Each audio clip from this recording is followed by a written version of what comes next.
নমস্কার বন্ধুরা, পলি কিচেনে আপনাদের সকলকে স্বাগত। বন্ধুরা, আমি আপনাদেরকে আগে মোমো তৈরি করে দেখিয়েছি, আর আজ আমি আপনাদেরকে তৈরি করে দেখাবো টমেটো দিয়ে মোমো ঝাল চাটনি।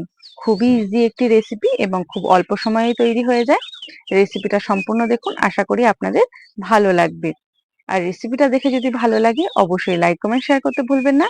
আর যদি চ্যানেলে নতুন হয়ে থাকেন অবশ্যই চ্যানেলটাকে সাবস্ক্রাইব করে পাশে থাকা বেল আইকনটি প্রেস করে নোটিফিকেশনটা অন করে রাখবেন। যখনই আমি নিত্য নতুন কোনো রেসিপি আপলোড করব সবার প্রথমে আপনাদের কাছে নোটিফিকেশন পৌঁছে যাবে। তাহলে চলুন দেখাই আমি কিভাবে মোমোর ঝাল চাটনিটা তৈরি করছি।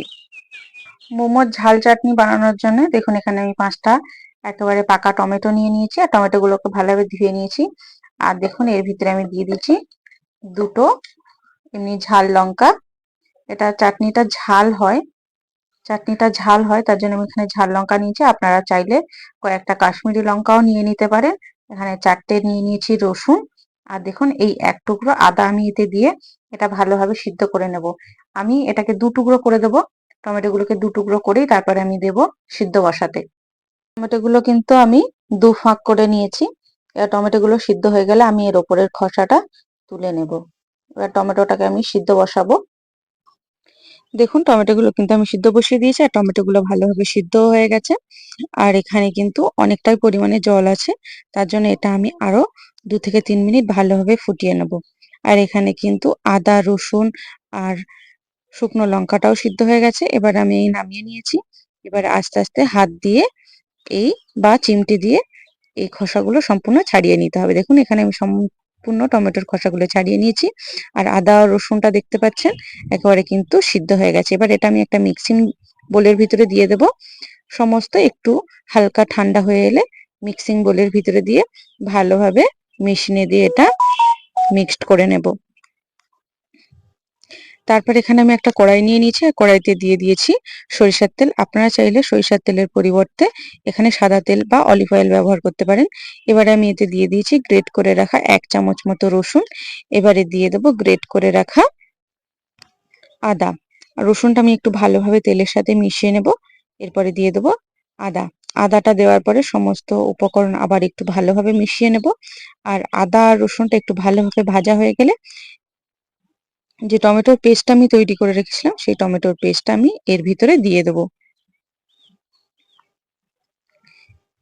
টমেটোর পেস্টটা এর ভিতরে দিয়ে দেখুন একেবারে কিন্তু এর কিন্তু আর কোনো দানা টানা কিছু নেই। আপনারা চাইলে এটা ছেঁকেও নিতে পারেন, দানাটা বের করেও ফেলতে পারেন। এবারে আমি এই সমস্ত উপকরণ ভালোভাবে একটু মিশিয়ে নেব। কড়াই দিয়ে ভালোভাবে এই যে জলজলে ভাবটা আছে এটা কিন্তু আর থাকবে না। এটা একদম আঠালো আঠালো টাইপের হয়ে আসবে। যতটা পরিমাণে টাইট চান ততটা পরিমাণে। এবারে আমি এখানে নিয়ে নিয়েছি 1 চামচ থেকে 1.5 চামচ মতো লেবুর রস। আপনারা চাইলে এখানে ভিনিগারও ব্যবহার করতে পারেন।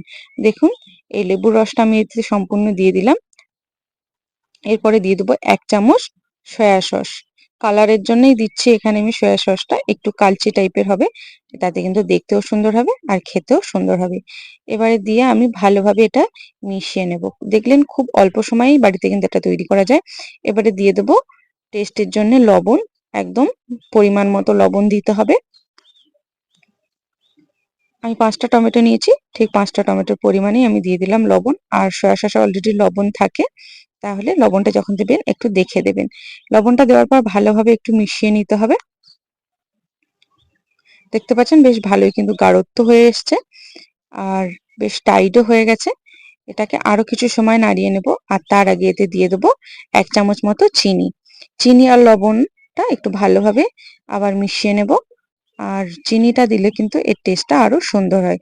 শুধু লবণ দিলেই কিন্তু এর টেস্টটা সুন্দর হবে না, টক ঝাল মিষ্টি এরকম একটা এর টেস্ট হবে। এবারে ভালোভাবে একটু নাড়িয়ে নিলাম। দেখুন খুব সুন্দরভাবে হয়ে গেছে। এবার এটা একটা পাত্রে আমি নামিয়ে নেব। একদম কিন্তু গাঢ় হয়ে গেছে।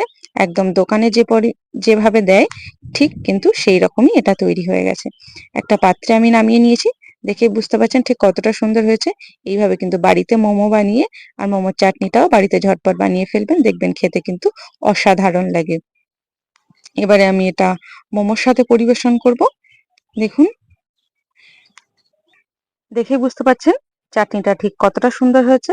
আর এটা আমি মোমোর সাথে পরিবেশন করেছি, দেখেই কিন্তু জিভে জল চলে আসছে। এইরকম আরো নিত্য নতুন রেসিপি পাওয়ার জন্য বন্ধুরা অবশ্যই আমার চ্যানেলটাকে সাবস্ক্রাইব করে পাশে থাকা বেল আইকনটি প্রেস করে নোটিফিকেশন অন করে দেবেন।